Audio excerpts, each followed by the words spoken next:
berlebihan, bersikap hanya mendatangkan malapetaka bangsa. Sungguh berlebihan, berperilaku hanya mendatangkan malapetaka negara. Wajar dalam segalanya, maka bangsa dalam bahagia. Bismillahirrahmanirrahim. Pemirsa tercinta yang dirahmati Allah Tuhan Yang Maha Esa, bersua kembali di kanal Hikmatologi. Monolog sederhana mengajak diri kita masing-masing berpikir kian melembut, cerdas, dewasa, bijaksanakan hati nurani berdasar kitab suci agama kepercayaan yang kita yakini. Tentu saja upaya serius terus-menerus tak kenal putus untuk menghayati, mempedomani, mengimplementasi nilai luhur Pancasila niscaya dalam kehidupan sehari-hari. Pemirsa yang dirahmati oleh Allah, jika kita mencermati perkembangan sosial media melalui di antaranya yang cukup panjang leluasa, yakni adalah WhatsApp. Ada grup yang ragam penawaran disajikan, meliputi politik, ekonomi, agama, dan yang lainnya. Dan sungguh panorama yang sangat mengesankan dan membuktikan bahwa Bhinneka itu ada di dalam tunggal wadah, ya. Jadi dalam satu wadah groups, ya, yang berbasis agama apapun, kita bisa menikmati perspektif atau sudut pandang yang berbeda. Dan perbedaan itu menunjukkan betapapun diberikan koridor, pembatas, rambu-rambu, tetap saja ada yang melompat. Ini membuktikan bahwasanya keberadaan ragam manusia sekaligus ragam sikap perilaku adalah niscaya. Itulah sunatullah, hukum alam yang diciptakan oleh Allah, ditakdirkan untuk manusia dan alam semesta. Kali ini kita berbicara satu kata, pejuang.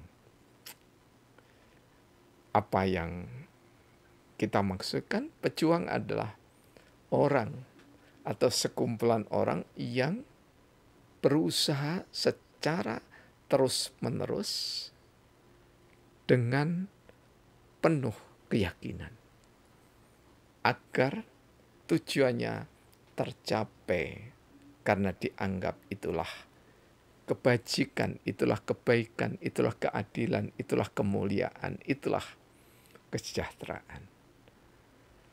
Hanya saja masih banyak di antara manusia, ya, boleh jadi termasuk saya, ada yang tidak menghargai pejuang lisan. Bahkan, mohon maaf, ya, kami tidak akan menyebutkan, pejuang lisan itu diberikan kata-kata yang sangat kasar sekali. Bahkan sekaliber profesor, doktor, kiai haji, mantan pimpinan organisasi Islam yang tertua di Indonesia, yang daya lecetnya sampai dunia, itu demikian dinista oleh saudara-saudara yang seiman. Mengapa? Karena banyak menyampaikan kritik atas kebijakan-kebijakan negara. Dan juga Ustadz, Kiai, Habib, Ajengan, Tuan Guru, setiap menyampaikan kritik Karena kritik itu juga berupa kata-kata, ya, ataupun tulisan, maka mereka disebut dengan ragam keburukan. Diberikan label-label nista. Kemudian mereka lupa, kadang mereka bersandar pada anggota-anggota DPR, Dewan Perwakilan Rakyat, daerah sampai dengan pusat. Mereka lupa Dewan Perwakilan Rakyat itu dalam bahasa lain juga disebut dengan parlemen. Parlementary, ya, itu adalah kelompok orang yang pekerjaannya itu adalah menyampaikan pikiran-pikirannya dengan lisan. Tentu di samping juga bersandar pada tulisan. Karena itulah pemirsa yang dirahmati oleh Allah SWT, mari kita mencoba untuk saling menghargai di antara para pejuang. Jadi ada pejuang lisan, ya, ada pejuang perbuatan, ada pejuang mendoakan, dan seterusnya. Nanti kita akan, insya Allah akan kita bahas di seri-seri yang lainnya. Tetapi kita mencoba meletakkan bahwa setiap pejuang itu setidaknya memiliki 7 karakteristik, ya. Jadi ada 7 ciri, 7 hal mendasar. Karena pejuang beda dengan pecundang. Ya. Kalau pecundang itu jelas tujuannya tidak mulia, tapi pejuang tujuannya mulia. Terlepas nanti setelah mendapatkan apa yang diperjuangkan, kemudian nanti di tengah-tengah berbuat nista, itu adalah permasalahan lain. Tapi kita bicarakan sekarang pejuang. Pejuang itu apa sebenarnya? Landasan-landasannya dan apa yang dilakukan, dasarnya apa, sampai dengan wujudnya apa. Setidaknya kami membagi ciri karakteristik itu dalam 7 hal. Setiap pejuang itu pasti dari agama dan kepercayaan apapun adalah orang yang beriman. Jadi landasan utama nilai kejuangan adalah iman. Bersandar kepada iman pada Allah, Tuhan Sang Yang Wide Wase, ya, Gusti Kang Murbeng Gesang. Nanti gara-gara kami menyebut begini, di komentar katanya agamanya tidak jelas, ya, tidak apa-apa, ya. Isyhadu bi anna muslimun, saya insyaallah berusaha menjadi orang yang berpasrah diri kepada Allah, ya, muslim, ya. Namun sebutan-sebutan itu kami sampaikan untuk menghargai bahwa kita ini memiliki sandaran hidup, yakni Tuhan Yang Maha Esa. Kita sudah sepakati. Dan setiap pejuang, betapapun minimalisnya, apalagi kalau sudah saya sebut sampai tataran guru besar, doktor, kiai haji, ya, kemudian MA, ME, dan seterusnya, maka dia pasti, meskipun ada kekurangannya, pasti memiliki ilmu pengetahuan. Dan dasar ilmu pengetahuan, ya, tak jarang kalau orang sudah bergelar guru besar, apalagi sudah ada di kancah publik, kancah negara, maka dia memiliki pengalaman yang tidak sedikit. Karena itu kalau ada yang mau mengkritik, ya silahkan dikritik. Guru besar itu tidak harus tidak dikritik, ya. Pejabat itu tidak harus tidak dikritik. Tapi kritik, tetapi jangan dimaki-maki. Karena memaki-maki apalagi sesama muslim itu sungguh sangat dilarang oleh Rasulullah Muhammad SAW. Kemudian yang ketiga, pejuang itu pasti punya dugaan. Apakah dugaan atas pelanggaran, Dan dugaan ini beda dengan dugaan orang pada umumnya. Jadi kalau di dalam bahasa metodologi penelitian sosial itu disebut dengan hipotesis. Ya. Jadi dugaan yang berupa jawaban sementara yang harus diuji kebenarannya. Karena itulah demonstrasi yang dilegitimasi oleh atau diabsahkan oleh sistem demokrasi itu ya. Ya niscaya menerima dugaan-dugaan dari para aktivis itu. Apalagi ada yang menyuarakan ya silahkan demo saya kangen di demo. Nah, hadapilah pendemo itu dengan baik. Maka insya Allah jika yang menghadapi itu penuh ketulusan, doa, apalagi bersama tim begitu ya. Nah, jika gubernur atau gubernur kemudian bersama timnya, staf ahlinya menghadapi bersama-sama ya. Apalagi dihadapi di ruangan tertutup berdasarkan perwakilan sesuai dengan kapabilitas atau kemampuan daya tampung ruang, itu sungguh sangat bijaksana. Jadi dugaan itu tidak sama dengan orang yang sekedar maaf ya bermain sosial media, kemudian menduga-duga saja tanpa keilmuan. Ya. Kemudian yang keempat, para pejuang itu pasti punya perencanaan. Karena itulah banyak saran seperti dari Profesor Dr. Kiai Haji Sukron Makmun yang legendaris, mulai dari muda sampai beliau sekarang sepuh ya, di atas 90 tahun, insya Allah sekitar 94-95 tahun gitu ya. Ini nih, sahabat karib dari guru kami Abah Kiai Haji Masyuri yang ada di Kota Malang ya. Beliau ya menyarankan bahwa setiap ada permasalahan kemudian kritik dari kiai itu pasti punya perencanaan dan sambutlah kritik itu dengan baik.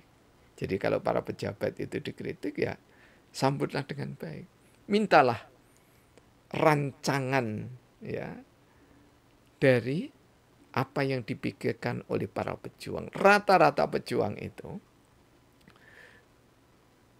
kita prasangka baik tidak memiliki tujuan kecuali adalah untuk membaguskan sistem pemerintahan, membaguskan siapapun yang memimpin.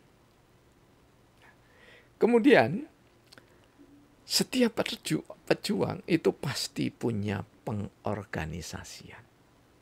Jadi tidak mungkin pejuang yang beriman, berilmu pengetahuan, memiliki hipotesis, ya, perencanaan atau tanpa pengorganisasian. Mengapa? Karena organisasi itu sangat dibutuhkan. Syarikat Dagang Islam salah satu contohnya, organisasi tertua di Indonesia milik umat Islam ya, yang didahului oleh sang pencetus mohon maaf ya, oleh Kiai Haji Samanhudi ya, di Solo sana, pedagang batik ya, yang organisasinya itu sangat terbuka bagi siapa saja dan bagi agama apapun, meskipun bernama Syarikat Dagang Islam, maka ada organisasi. Ya. Tanpa organisasi maka juga tidak mungkin ada demonstrasi. Meskipun kami jujur saja sangat tidak mendukung dengan demonstrasi yang ada di jalan. Karena demonstrasi yang turun ke jalan itu menunjukkan bahwa mesin-mesin politik resmi, yaitu lembaga-lembaga eksekutif, legislatif, yudikatif, itu berarti tidak berfungsi dengan baik. Dan yang keenam, itu harus ada action atau tindakan. Ya. Tanpa tindakan, maka pejuang itu tidak akan ada apa-apanya. Karena itulah tindakan di era demokrasi di era reformasi ini adalah berupa demonstrasi, berupa kritik-kritik, kemudian juga pengajuan permasalahan ke ruang-ruang peradilan. Jadi jangan sampai dianggap orang yang memperkarakan sesuatu itu bermusuhan. Harusnya dugaan semacam itu dihilangkan. Tapi orang yang mengadukan orang lain, pihak lain, organisasi lain ke peradilan itu karena asas musyawarah untuk mencapai mufakat berdasarkan kekeluargaan sudah tidak mungkin lagi ditempuh.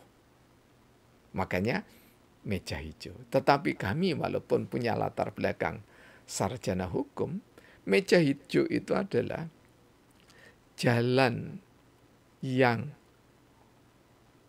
harus dihindari, mestinya, ketika memang bisa dihindari. Jadi meja hijau itu adalah jalan yang buruk, tetapi yang terbaik di antara yang buruk. Jadi kalau ada pilihan, maka keburukannya ini yang paling minimalis.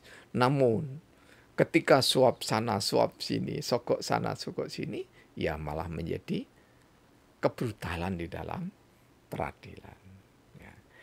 Kemudian, yang keenam itu adalah penilaian, evaluasi. Jadi, setiap perjuangan itu dievaluasi. Contoh mengajukan ke peradilan satu, peradilan negeri, kemudian peradilan tingkat 1, kemudian sampai dengan banding. Itu adalah wujud dari evaluasi tetapi berproses. Inilah ruhnya perjuangan itu. Ya. Jadi perencanaan, pengorganisasian dan pelaksanaan, ya, itu kami ambil dari The Principle of Management Jos R. Terry, buku legendaris, ya. Kenapa tidak? Ya. Karena ini juga untuk menerjemahkan, ya, sesuai dengan kapabilitas kami sebagai ilmuwan sosial, ya, sebagai pemikir ilmu sosial, maka merujuk yang kami maksudkan adalah surah Al-Hasr ayat 18, di mana Allah menghendaki supaya kita itu menyusun perencanaan untuk hari esok. Jadi, saudara-saudaraku tercinta sebangsa dan setanah air, marilah kita saling menghargai perjuangan masing-masing pihak, ya, termasuk di dalamnya berjuang untuk mensetarakan kedaulatan, ya, antara satu warga dengan warga yang lain, meskipun kita berbeda dalam agama, kepercayaan, dan status sosial kita. Karena bangsa ini besar ketika kita menghargai Bhinneka Tunggal Ika. Kita tetap bangsa Indonesia. Terima kasih. Mohon maaf jika ada kekeliruan, kesalahan. Semoga Allah senantiasa membimbing kita. Dan terima kasih atas segala dukungannya. Kunjungan Anda merupakan kebanggaan sekaligus motivasi kepada kami. Alhamdulillahirabbil alamin. Praktek biologi dan bersyariah, agama ada kesamaannya.